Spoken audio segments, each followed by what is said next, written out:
La Secretaría de Ambiente de Bogotá firmó un decreto que adopta el Plan Estratégico para la Gestión Integral de la Calidad del Aire, una hoja de ruta que propone herramientas para mejorar estas condiciones en la capital.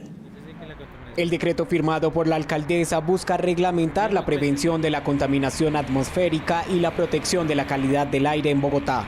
La ciudad no puede mejorar el aire que respiramos de un día al otro. Necesitamos intervenciones, por lo menos durante los próximos 10 años, en la industria, en el transporte, en la forma en la que consumimos y producimos energía para lograr una calidad del aire mucho mejor en nuestra ciudad. Según informaron, el Plan Aire fija diferentes metas para el 2030, dentro de ellas reducir la concentración de material particulado OPM de 2.5 micras en 16,6% y de material particulado OPM10 en 14,2%.